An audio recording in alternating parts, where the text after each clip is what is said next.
My boyfriend Leo and I are what you might call terminally online. Our phones are basically extensions of our hands. We scroll through breakfast, send each other memes from across the room, and our idea of a romantic evening is often just watching different TikToks side by side in bed. It's a problem. We know it. So we decided to do something drastic, something terrifying. A 24-hour no-phone challenge. No screens, no social media, just us, the real world, and a whole lot of awkward silence, probably. The rules were simple. Phones get locked in this little timed safe we bought online. No laptops, no tablets, no 4 hours of pure, unadulterated analog living. Leo was surprisingly confident. He was like, "Babe, this will be easy. It'll be like a digital detox retreat." I, on the other hand, was already experiencing phantom vibrations in my pocket.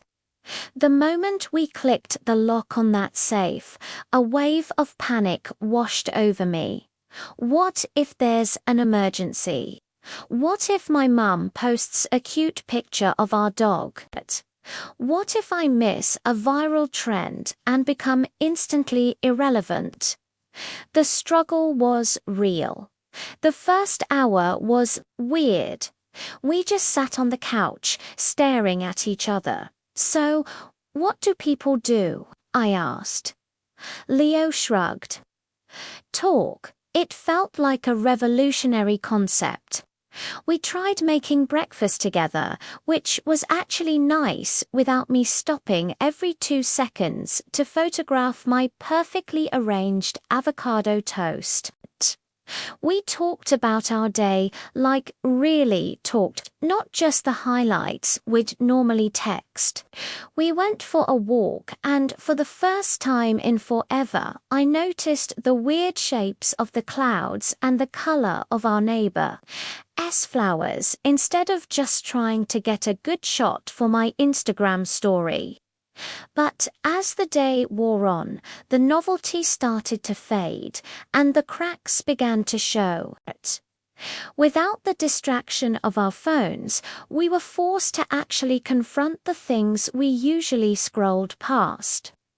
Around lunchtime, a weird tension filled the air. Leo seemed fidgety. He kept glancing at the locked safe like it held the secrets to the universe. I tried to start a conversation about a book I was reading, but his answers were short, distracted. It was like he was there, but not really there. That's when it hit me. I asked him, "Is there something you're not telling me?" He just sighed, this long, heavy sigh that told me everything. He confessed that he'd been feeling really overwhelmed at work. He'd been passed over for a promotion he really wanted, and he felt like he was failing. He hadn't told me because he didn't want to worry me, and it was just easier to lose himself in scrolling through car videos and sports highlights than to talk about his disappointment. He was using his phone as an escape hatch from his real feelings. Hearing him say it out loud, without the filter of a text message, was intense. I felt a pang of guilt. Had I been so absorbed in my own online world that I had unnoticed how much he was struggling? I admitted my own secrets. I told him how I constantly compare myself to the fitness influencers and lifestyle bloggers I follow. How I feel this immense pressure to present a perfect, curated life online, and how it was making me feel incredibly insecure and anxious in my real life.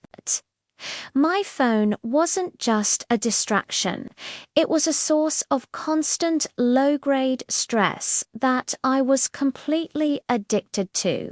This raw, unfiltered conversation was something we hadn't had in years. It was uncomfortable, and there were definitely some tears, but it was also cleansing. It felt like we were finally seeing each other again, without the glow of a screen between us. We spent the rest of the afternoon just being together. We cooked a complicated dinner from a real physical cookbook. Imagine that. We even found an old board game in the back of the closet and played for hours, laughing more than we had in months. When the timer on the safe finally beeped the next morning, neither of us rushed to grab our phones. We just looked at each other and smiled.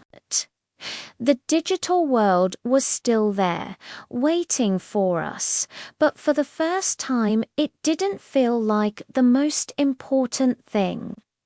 That 24 hours without our phones was one of the hardest things we've done as a couple, but it was also one of the best.